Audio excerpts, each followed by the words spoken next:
kita untuk kita kerjakan, untuk kita lakukan ketika kita hendak melakukan sholat. فإذا فرغت من طهارة الحدث وطهارة الخبث في البدن والثياب والمكان ومن ستر العورة ومن السرة إلى الركبة فاستقبل القبلة قائما مراوحا بين قدميك بحيث لا تضمهما واستوي قائما واقرأ قل أعوذ برب الناس تحصنا من الشيطان الرجيم وأحضر قلبك وفرغه من الوساوس وانظر بين يدي من تقوم ومن تنادي واستحيي أن تنادي مولاك بقلب غافل وصدر مشحون بوساوس الدنيا وخبائث الشهوات.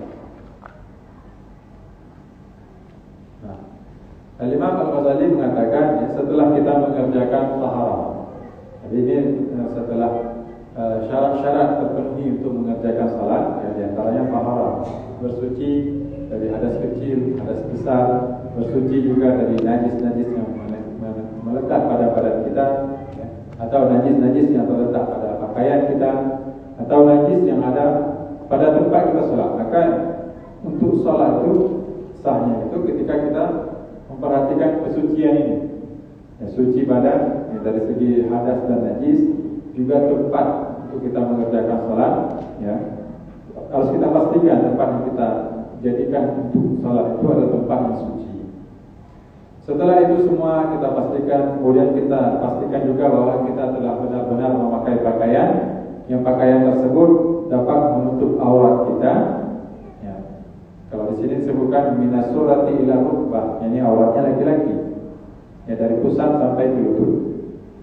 Ya, kalau Syekh Hisham Kamil mengatakan pusat dan lutut bukan aurat, karena kata-kata minasurati ila rukbah, jadi berarti di tengah-tengah itu, di tengah-tengah antara pusat dan lutut. Namun perlu kita tutup juga yang namanya pusat dan lutut itu, karena apa? Kalau memang hanya pas-pasan di situ, nanti ketika kita rukuk atau sujud itu tertarik, kayak terbuka.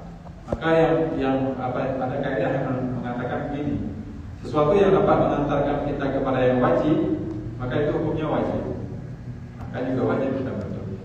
Namun ya, jadi awalnya tetap pakaian tersebut bukan hanya sekedar di antara pusat dan lutut, tapi dengan pakaian sekarang kita gunakan bersunnah. Ini yang lebih awalnya. Adapun untuk orang perempuan, maka auratnya dalam salat adalah seluruh badan, kecuali muka dan juga telapak tangan. Jadi menunjukkan telapak tangan yang kafurnya, dalam bahasa Arab kafur itu ya atas dan bawah. Dalam bahasa Arab itu. Kalau dalam bahasa Indonesia ketika kita katakan telapak tangan maka di bawah saja. Tapi kalau dikatakan kecuali wajah dan juga kafain itu berarti atas dan bawah. Itu saja pengecualian. Nah, ini untuk yang perempuan. Ketika itu semua sudah kita penuhi syarat-syarat untuk lengkap, siap untuk mengerjakan salat, maka langkah selanjutnya kata Imam Al-Ghazali, fastaqbil al-qiblah, maka berdiri kita menghadap kiblat. Ini juga merupakan syarat sahnya salat, fastaqbil al-qiblah. Jadi orang yang mau mengerjakan salat itu menghadap kiblat, yang kita hadap itu ain kiblat, bukan arahnya. Maka kita harus yakin bahwa yang kita hadap itu adalah Ka'bah. Yang kita hadap itu bukan arah Ka'bah. Yang arah Ka'bah berarti jauh Ka'bah hubungan itu. Berarti situ. Tapi apakah pas situ atau tidak? Maka itu arah saja. Tapi kalau dalam mazhab Syafi'i itu memang ain kiblat. Dalam mazhab Syafi'i. Dalam mazhab yang lain yang berpegang arah nama di ain kiblat bagi orang yang jauh. Tapi kalau dalam mazhab Syafi'i demikian. Tentu dengan hasil ijtihad para guru-guru kita, para ulama kita yang telah menentukan arah kiblat yang mereka yakini, ya, walaupun itu zan, ya, tapi itu sah, itu adalah benar-benar kiblat di situ adanya. Kemudian menghadap kiblat qa'iman murawihan baina qadamaihi. Di antara kewajiban kita ketika kita melaksanakan salat fardu sembahyang fardu ya. Kalau kita mampu berdiri, itu kita berdiri. Jangan nanti ketika kita mungkin ada kelelahan atau lacumut baca karena dari permulaan salat sudah kita mulai dengan duduk, itu tidak dibenarkan. Kalau salat fardu ya pasti kita berdiri selama kita mampu berdiri. Kecuali memang kita tidak mampu lagi berdiri, kemana-mana kita pakai kursi roda. Nah itu baru kita permulaan salatnya memang ya tidak berdiri. Karena memang syarat seseorang dibebankan sesuatu pekerjaan itu taklif itu diantaranya salamatul hawas, selamat anggota tubuh. Menjual anggota tubuh yang berupa kaki tadi tidak sehat, tidak selamat, tidak dalam keadaan baik-baik saja, maka gugur taklif atau beban bagi kita, ya, tugas bagi kita untuk berdiri dalam sholat. Ini juga menjadi catatan kita. Katanya kalau sekarang burung pakai merupok dengan bak jalan, sudah berat-berat, bukan apa berat-berat. Tapi ketika masuk dalam masjid, tiba-tiba begitu Allah Akbar langsung ambil kursi. Nah ini tidak dibenarkan demikian. Nah, kalau kita mampu berdiri, maka wajib hukumnya berdiri di dalam sholat fardu. Ya, qa'iman halat kaunika qa'iman wujuban fil fariidah. Ya, wa nadaban fil nafilah. Kalau dalam sholat nafilah, sholat sunnah itu sunnah hukumnya berdiri. Begitu juga kalau dalam sholat sunnah itu kita boleh sholat duduk di atas kendaraan, kemana arah kendaraan itu jalan, situ kita menghadap. Tapi kalau dalam sholat fardu tidak berlaku yang demikian. Murawihan baina qadamain. Kemudian juga disunnahkan bagi kita untuk memisahkan, merenggangkan antara dua telapak kaki. Disebutkan di sini sunnahnya adalah ukuran satu jengkal. Nah, ini sunnah bagi kita untuk merenggangkan, ya, bihaitsu la tadhummuhuma, yaitu dengan jangan sampai kita merapatkan keduanya. Wastawi qa'iman. Dan wajib bagi kita ketika berdiri itu dalam keadaan berdiri yang benar-benar tegak. Nah, jadi berdiri yang dalam definisi berdiri bukan bersandar atau bagaimana, tapi berdiri yang benar-benar berdiri. Wastawi qa'iman. Kalau kita tidak berdiri dalam keadaan yang benar-benar berdiri, bersandar misalnya merek ke kiri, merek ke kanan, maka itu tidak dikatakan berdiri. Jadi memang ketika kita sholat ini sebenarnya kita sedang menghadap Allah Subhanahu Wa Taala. Jadi waktu tanya menghadap Allah, ya, harus benar-benar dalam keadaan yang siap. Seperti kita mau menghadap pejabat misalnya, kita mau menghadap gubernur, kita mau menghadap presiden.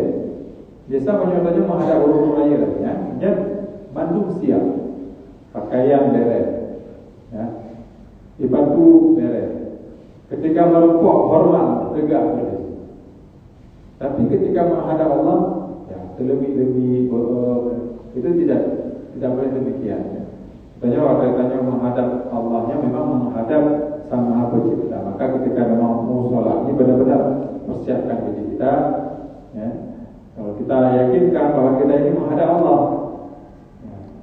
Nyatanya ketika menghadap pemimpin itu, ya, yang mana itu juga manusia, atasan misalnya, kita akan mencoba menjaga diri kita, ya, dari perbuatan-perbuatan yang istilahnya anak dulunya. Nyatanya menghadap bos pasti kita akan menghadap beliau dalam keadaan benar-benar kita perhatikan beliau, kita simak kata-kata beliau. Ya. Begitu juga dalam sholat. Kita tidak ingin dilihat oleh atasan kita dalam keadaan lalai ketika bertemu dengan beliau. Maka ketika bertemu dengan Allah juga kita tanamkan perasaan, tanamkan tekad agar jangan sampai Allah melihat kita dalam keadaan kita lalai ketika bertemu dengannya. Ya. Baik lahir maupun batin. Banyak orang, banyak manusia cuma jika kalah zahir tanya orang.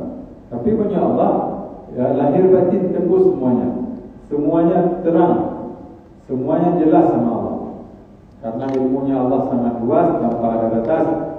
Sama basarnya Allah juga tidak seperti kita, menembus segala hal. Maka itu lahir dan batin kita kondisikan, kita usahakan. Kita persiapkan ketika kita salat dalam keadaan yang benar-benar siap. Kemudian sunnahkan juga, kata Imam Al-Ghazali, bagi kita untuk membaca Qul a'udzu birabbin nas sampai ayat yang terakhir. Qul a'udzu birabbin nas, malikin nas, dan seterusnya. Sebelum kita sholat, ya. Tujuannya apa? Tahassunan minasyaitonir rajim, sebagai bentuk benteng bagi kita. Segala masa sembahyangnya kita bacanya, supaya Allah menjadikan surat tersebut benteng bagi kita, sebagai pelindung bagi kita dari waswasah syaitan. Banyak sekali orang ketika sholat, ya, hatinya waswasa, dipenuhi dengan waswasa. Ya, syaitan berkata, anak salah takbir, nulang tiga-tiga. Atau sambung kalau lebih angin. Ya, jadi akhirnya kita terus-terusan diganggu. Akhirnya nggak jadi sholat. Kan sunnah juga kalau kita ingin mengerjakannya, ya agar terhindar daripada waswas syaitan, membaca surah An-Nas. Wa ahdhir qalbak wa farriqhu minal wasawis. Jadi kita diperintahkan juga untuk menghadirkan hati kita. Ketika mau sholat itu menghadirkan hati kita. Maksudnya menghadirkan ini bagaimana? Kita bersihkan daripada waswasa. Kita bersihkan dari segala hal yang mengganggu pikiran kita. Ya, kita pastikan kita tidak masyghul, hati kita tidak sibuk. Hanya tengah segala sembahyang mungkin tengah terpikir masalah kerjaan, atau kita sedang memikirkan ujian misalnya dengan tahapan pelajaran. Tapi ketika kita salat, kalau ini berhenti sebentar. Ahdir qalbak, hadirkan hati kita ketika kita ini salat. Kemudian dikatakan di sini juga wanzur baina yaday man taqum. Ketika kita mau salat, ya, kita bertadabbur, kita bertafakur, ya. Hati kita itu sibukkan, ya, bahwa kita ini saat ini hadir, kita berada di tengah atau di hadapan Allah Subhanahu wa taala. Kita akan bermunajat kepada Allah Subhanahu wa taala. Nah, ini dihadirkan dalam hati kita. Dan juga kita harus merasa malu, ya.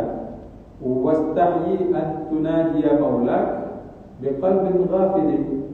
Dan kita harus punya rasa malu ketika kita ingin bertemu dengan Allah Subhanahu wa taala, ingin bermunajat, ingin bercakap-cakap dengan Allah di dalam salat, tapi kita dengan hati yang lalai. Nah, jangankan kalau kita misalnya lagi ngomong sama orang yang kita ajak ngomong itu sibuk bro, lumayan hati bro. Nah, anak itu belum kita tanya ada perasaan, hana mangan. Nah, demikian juga kita jangan sampai kita harus punya rasa malu ketika kita bermunajat dengan Allah, tapi hatinya kemana-mana. Rabbighfirli warhamni wajburni, dalam tidak itu dalam lidah kita ucapkan ya Allah ampun begitu dan sebagainya, tapi kita dalam hatinya sibuk sendiri. Ya. Oleh karena itu kata Imam Al-Ghazali, wastahyi an tunajiya maulak. Ya, kalau kita orang yang beriman, yang mana di antara sifat orang beriman itu adalah malu, maka malulah. Nah, kita bermunajat kepada Allah Subhanahu wa taala dalam ibadah yang paling afdal. Nah, ibadah yang paling afdal itu salat. Nah, kita bermunajat kepada Allah dalam ibadahnya, dalam bentuk ibadah yang paling afdal, tapi dengan hati yang lalai. Wa sadrin mashhudin biwasawisid dunia, juga dengan dada, ya, yang penuh dengan waswasa dunia, ya, sibuk hatinya, dadanya dengan pikiran-pikiran yang berkaitannya dengan dunia, wa khaba'ith asyahawat, apalagi sibuk dengan kotoran-kotoran syahwat, ya, yang mana itu dilarang. Tapi hal-hal yang aneh, yang mana itu dilarang. Nah, ini perlu kita perhatikan. Selanjutnya Al-Imam Al-Ghazali mengatakan, wa'lam annahu 'azza wa jalla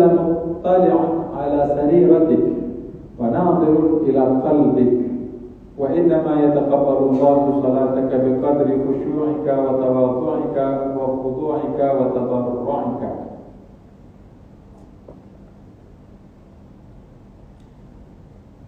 Ya, kata Imam Al-Ghazali, ketahuilah, yakinilah ya, bahwa Allah Subhanahu wa taala muttali'un ala sariratik. Allahnya gedekuku yang ada dalam batin kita. Allah itu tahu apa yang dalam pikiran kita. Allah itu tahu apa yang ada dalam yang kita sibukkan di dalam pikiran kita. Nadirun ila qalbik, Allah itu melihat ya, bagaimana hati kita. Allah itu ilmunya ahata bi kulli syai'in. Ilmunya Allah itu meliput segala sesuatu. Ya, beda dengan ilmunya kita. Pengetahuan kita terbatas. Kita kalau guru mungkin sebab pakaian matanya tertentu, bahwa umumnya pakaiannya ini, sarungnya ini, pecinya ini. Tapi kalau Allah tidak, semuanya tahu. Yang luar dalam tahu. Wa inna ma yataqabbalu Allahu min salatika bi qadri khusyu'ika wa khudu'ika wa tadarru'ika. Dan Allah Subhanahu wa taala menerima salat kita ya, sesuai dengan takaran, sesuai dengan hadirnya hati kita, ya, khusyuknya. Sesuai dengan tadarruh kita, doa yang kita ucapkan dengan lisan. Doa yang kita ucapkan dengan lisan ya, juga dengan hal ya, bagaimana kita bersungguh-sungguh dalam sholat, itu yang Allah terima. Ya, kadang-kadang problem firli tapi dalam lidah mata, lah hati lah hitam. Ya, mata kalau muyunun, ya, mata dalam hati justru tak baca tulisan yang ada di baju orang misalnya. Pulau banyak baca-baca yang dekat, yang panjang tak nak tahu paragraf kadang-kadang tulis. Itu jangan dipakai dalam sholat. Ya, walaupun ya orang yang sholat juga harus tahu diri. Kita memang disuruh berdiri tegak ketika sholat, namun untuk kepala itu diperbolehkan untuk tunduk. Nah, kepala itu diperbolehkan untuk tunduk, melihat ke tempat sujud, yang mana itu lebih khusyuk dan itu juga bisa menjaga pandangan kita. Nah,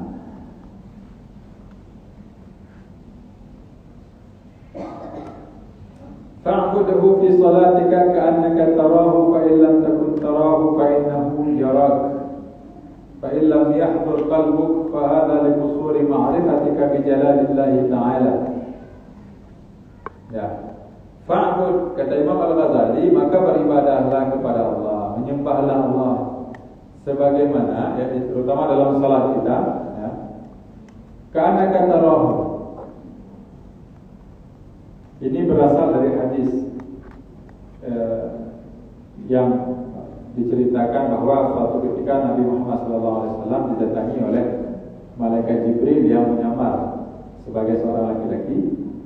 Ketika Rasulullah sedang duduk bersama para sahabat, tiba-tiba turun laki-laki, ya, yang para sahabat tidak ada yang mengenalinya. Punya huruf anak tertulis biasa, ya huruf dari jauh. Huruf bantru. Tapi waktu yang dikala oleh para sahabat, hanya tanda-tanda bahwa hurufnya bantru dari perjalanan Nabi. Hanya maru baca macam putih bersih dan lain sebagainya. Tidak ada tanda-tanda baru melakukan perjalanan. Laki-laki tadi duduk depan Nabi, ya. Kemudian bertanya kepada Nabi beberapa hal, yang tanya tentang apa itu iman, apa itu Islam, apa itu ihsan. Ketika berbicara tentang apa itu ihsan, maka Nabi menjawab, anta'budallah ka'annaka tarahu. Ya, kamu beribadah menyembah Allah Subhanahu wa taala seakan-akan kamu melihat Allah. Jadi melihat Allah ini ru'yatun taliqu bi jalalihi hasba istita'ati. Kita melihat bukan dalam artian kita membayangkan bentuk dan lain sebagainya. Itu tidak pantas bagi Allah. Punya anggota tubuh itu tidak pantas. Terbatas dengan bentuk, sesuatu bentuk itu sifatnya makhluk. Ya, dan Allah laisa kamitslihi syai'un, berbeda dengan segala sesuatu. Maka jangan kita bayangkan menyatanya hanya mampu berarti pakai caranya. Nah, jangan kita lihat seolah-olah kita melihat berarti kita bayangkan, tidak demikian. Ya. Fa in lam takun tarahu fa innahu yarak. Nah, ini mungkin cara kedua yang lebih aman, yaitu kita senantiasa merasa hadir di sini. Ketika kita sholat, kita yakin bahwa Allah itu melihat kita. Allah itu mengetahui apa yang kita kerjakan. Ternyata sembahyangnya ke sia-sia, bahasanya pula bikui gerol hana. Ini bukan pekerjaan sia-sia, ini bukan pekerjaan buang-buang waktu. Ini menghadap Allah. Ya. Ini Allah melihat kita. Ya, jadi bukan kita kerjakan ini dalam pandangan orang yang tidak beriman, yang puluh. Ini dalam pandangan orang yang tidak beriman. Ya, tapi kita orang yang beriman. Maka kita harus yakini Allah ini dengan ilmunya yang maha luas, ya, Allah itu dikatakan dalam Al-Quran lebih dekat daripada urat Nabi kita. Ya. Jadi apapun yang kita kerjakan itu semuanya Allah tahu. Ya, fa'ilam yahdur qalbuka bihadihi al-hiyal liqusuri ma'rifatik bijalalillahi ta'ala. Kalau misalnya kita tidak mampu merasakan kehadiran Allah, ini berarti ada masalah dalam tauhid kita. Ini ada masalah dalam akidah. Ketika kita merasa bakal meyakini, mana nak itu Allah, yang terbunuh. Menyona perasaan yang lagi kan, berarti ada masalah dalam tauhid kita. Maka payah kaji kembali, payah jangkut kembali, ngaji lagi masalah itu tauhid. Kalau kita benar-benar sudah betul tauhidnya, akidahnya, maka kita tahu bahwa Allah itu bersifat dengan segala sifat kesempurnaan. Ya, yang mana sifat kesempurnaan ini yaliqu bihi, memang yang batas-batas bagi Allah. Tidak ada kekurangan satupun pada Allah. Ya, secara umum kita beriman kepada Allah. Nah, jadi ketika kita mengatakan amantu billah, saya beriman kepada Allah, yang bukan sekedar mengucapkan dengan lisan.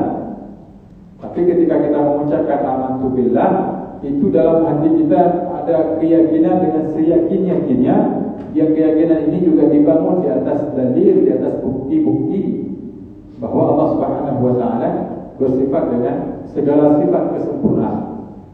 Dan Allah juga terhindar dari segala bentuk kekurangan. Ini secara umum. Secara rincinya, maka para ulama kita mengajarkan kita akidah 50, etika 50. Ya. Ada 20 sifat yang wajib ada pada Allah. Ada 20 sifat yang mustahil ada pada Allah. Ada satu sifat yang jaiz, yang secara logika itu boleh Allah kerjakan, ya boleh juga Allah tinggalkan. Nah, kalau akidah kita sudah benar, tauhid kita sudah benar, kita dengan yakin-yakinnya meyakini bahwa Allah itu maha mengetahui, Allah itu maha mendengar, Allah itu maha melihat, ya Allah itu maha berkuasa,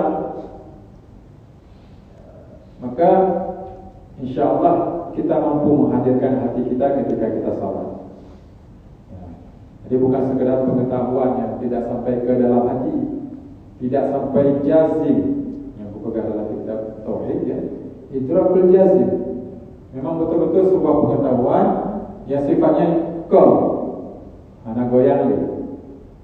Idrak al-jazim, al-idrak al-jazim al-mutabiq lil waqi', dan pengetahuan yang atau keyakinan tadi harus sesuai dengan kebenaran. Nah, di luar agama kita dia yakin takkan, tapi keyakinannya itu dalam keyakinan kita tidak sesuai dengan kebenaran. Nah, ketika dia meyakini misalnya bahwa Tuhan itu ada yang ya ada satu, ada dua, ada tiga misalnya. Dia yakin seyakin-yakinnya, tapi keyakinannya dalam pandangan kita yang غير مطابق للحق للواقع, tidak sesuai dengan kebenaran. Nah, dalilnya apa? Ini banyak, nanti akan dibahas dalam pembahasan ilmu tauhid. Jadi kata Imam Al-Ghazali, kalau kita belum mampu menghadirkan hati kita ketika sholat, berarti ada masalah dalam ilmu tauhidnya. Nah, ya, kemudian beliau mengatakan lagi, faqaddir anna rajulan salihan min wujuhi ahli baitik yanzur ilaik liya'lama kaifa salatuka fa 'inda dhalika yahdhur qalbuk wa taskunu jawarih. Kata Imam Al-Ghazali, bayangkan, sini bayangkan bahwa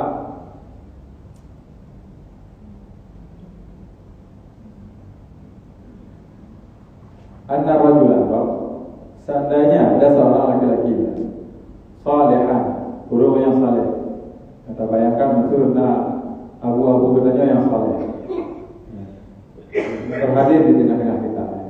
Orang-orang yang memang menunaikan hak-haknya Allah, benar-benar beribadah kepada Allah dengan sebenar-benar ibadah. Ya. Kemudian min wujuhi ahli baitik, ya.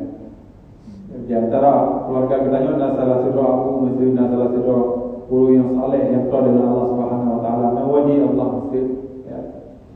Yang guru, ya, gurunya kekalan katanya. Ya. Kekalan katanya dengan penglihatan mata lahir dan mata batin, ya. Liya'lam kaifa salat, untuk melihat bagaimana solat kita dalam hal kekhusyukan. Fa inda dzalika yahdur qalbuka wa tasqulu jawarih. Ya, ketika dalam keadaan demikian maka hati kita hadir, anggota tubuh kita dia akan tidak macam-macam. Anak garu-garu jadi tetap tenang. Ya. Kita bayangkan sudah burai kita yang betul-betul balik, ya, kekalan dalam sembahyangnya biasanya akan betul-betul sembahyang, betul-betul hadir, betul-betul khusyuk. Ya. Jadi khusyuk syarah, khusyuk dengan makna syarah itu adalah hadir hati kita, juga tenang jawarih kita. Ya, jadi dimaknakan khusyuk itu artinya ketika hati kita nyonya betul-betul tidak lalai, dan juga anggota tubuh kita juga tidak sibuk dengan perkara-perkara di luar sholat. Ini dia khusyuk. Kemudian kata Imam Al-Ghazali, ya, "Tsummarji' 'ala nafsik wa qul ala tastahi min khaliqika wa maulak in qaddabti ittila'a 'abdin dhalilin min 'ibadihi 'alayk وليس بيده ضرك ولا نفعك وخشعت جوارحك وحسنت صلاتك ثم إنك تعلم أنه مطلع عليك ولا تخشعين لعظمته أهو تعالى أقل عندك من عبد من عباده." Ketika kita mencoba membayangkan dulu ketika ini salat kuno, kita bayangkan ada laki-laki soleh, ada orang saleh yang tahu dengan Allah, nawali Allah dengan kekalan katanya, maka ketika itu kita langsung hati yang anggota tubuh hadir. Ketika sudah dalam keadaan itu, kembali lagi kita pertanyakan diri kita, ya, ukuran hana balik kepada Tuhanmu yang menciptakanmu, apakah kamu tidak malu, ya, menjaga kekalan dari manusia? Tenang hati. Ketika kekalan dari manusia, hadir hati, ya. Anggota tubuh juga jadi tidak macam-macam. Tapi kenapa kita tidak bisa menghadirkan itu di hadapan Allah? Tanyakan pada diri kita itu. Apakah Allah itu dalam hati kita lebih kecil daripada hambanya, daripada manusianya tadi? Coba pertanyakan itu. Jadi ini untuk kita agar dapat khusyuk di dalam beribadah, terutama ibadah salat. Fama ashadda tughyanaki wa jahlaki wa ma a'zama adawatik li nafsik. Maka kalau memang kita menganggap manusia itu lebih besar dari Allah, ya maka luar biasa, ya. Berarti kebodohan kita luar biasa, kekurangan kita itu luar biasa. Berarti kita tidak mampu membedakan mana Tuhan yang pada makhluk. Maka oleh karena itu, ya, ketika kita beribadah kepada Allah, hadirkan hati ini, tenangkan jiwa kita, tenangkan anggota tubuh kita, yakini bahwa saat ini kita sedang menghadap Allah. Saat ini kita sedang berkomunikasi dengan Allah. Ya. Kita jangan sampai dalam istilah urutnya merantik watai gempa. Cuma itu saja, ya, watai karena perle baru. Di dalam hadis disebutkan, ta'arraf ilallahi fil rafa ya'rifka fi syiddah. Jadi kita tak ingat Allah, kita mengingat Allah ketika dalam keadaan lapang, ya. Kita dalam keadaan rezeki melimpah tetap berdoa kepada Allah. Begitu juga nanti ketika kita dalam keadaan kesulitan, kita berdoa dengan Allah, insya Allah tidak ada halangan. kita ketika sempit saja minta sama Allah, ketika sempit saja kita angkat tangan, ketika sempit saja kita mengakui kita ini kecil sekali, tidak bisa apa-apa. Mau tegana kelapangan dan kemudahan kedua. Ngaji, ayo memang ini memang karena hebat saya. Saya sekolah tinggi-tinggi, saya bisa buat ini, saya bisa buat itu. Makanya saya dapat ini. Ini dalam keadaan lapang. Ketika dalam keadaan sempit, ya Allah, tolong ya Allah. Tolong kalinya. Jangan baca masa kampanye ada kata-kata lagi kan. Tolong kalinya. Minta tu kalinya. Jadi demikian.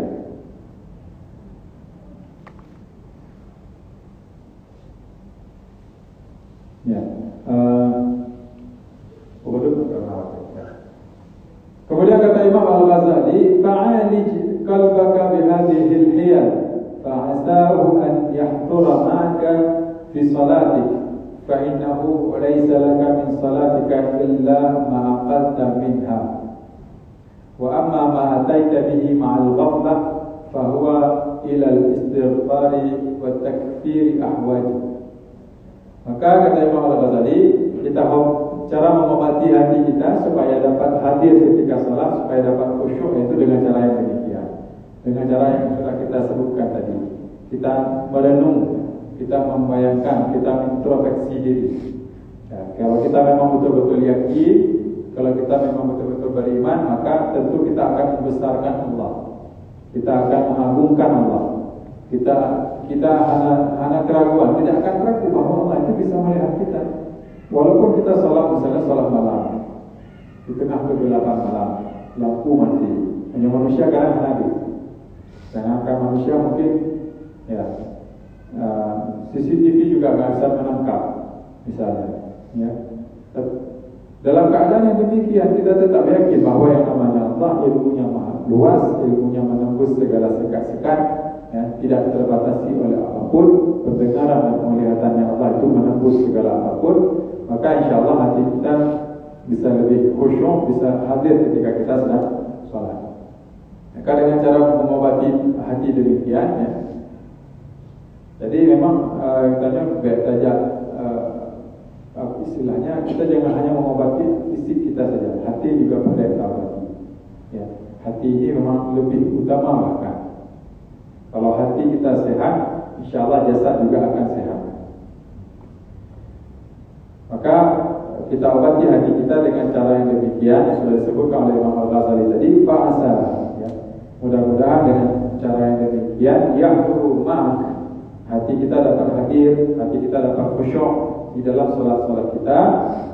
Fa innahu laisa laka, kata Imam Al-Ghazali, maka yang akan menjadi pahala pemberat timbangan kita nanti di hari akhirat, min salatik illa ma'aqalta. Yang menjadi pemberat kita nanti solat kita itu di hari akhirat, yaitu solat yang kita kerjakan dalam keadaan kita khusyuk. Kita tahu apa yang kita ucapkan, kita sadar apa yang kita lakukan. Itu yang nantinya akan memberatkan kita di dalam dalam timbangan akhirat kita. Walaupun memang ya, perlu juga kita ketahui, nanti jangan kita karena nggak hadir merasa sudah batal salat, tidak demikian. Khusyuk, ya, itu bukan syarat untuk sahnya salat. Ini menurut pendapat Imam Ahmad. Salat tetap sah, salat tetap sah. Ya. Tapi kalau dalam orang-orang tasawuf ada yang namanya sah, ada yang namanya qabul, ada yang namanya diterima. Ya. Tapi kita sebagai seorang yang beriman, kita diperintahkan untuk berhusnuzan kepada Allah Subhanahu Wa Taala. Kita berhusnuzan apa yang sudah kita kerjakan Allah terima. Mudah-mudahan dengan semoga tadi kita doakan apa yang sudah kita kerjakan tidak ada yang tertolak, artinya apa yang sudah kita kerjakan dari salat, puasa, zakat dan seterusnya dapat menjadi catatan berberat, ya, amalan kebaikan kita nanti di hari akhirat. Kemudian kata Imam Al-Ghazali, wa amma ma ataita bihi min al-ghaflah ma'al ghaflah fa huwa ila istighfar wa takfir ahwaj. Nah, adapun salat yang kita kerjakan, ya, tapi dalam keadaan hati kita lalai, bahwa ia istighfar, maka salat-salat yang lainnya, ya, butuh kepada istighfar yang lebih banyak. Ya Allah, puluh ya Allah benar akan bayar dekat dalil ya. Wa takfir kafarat ya, kita bayar sedekah ya Allah dengan sedekahnya ya Allah terima amalan-amalan yang sudah kami kerjakan. Setelah yang lain-lainnya yang butuh sangat kepada istighfar kita, butuh sangat kepada takfir, yang butuh untuk dihapuskan kelalaian tersebut dengan cara apa? Beribadah seperti sedekah, istighfar dan lain sebagainya.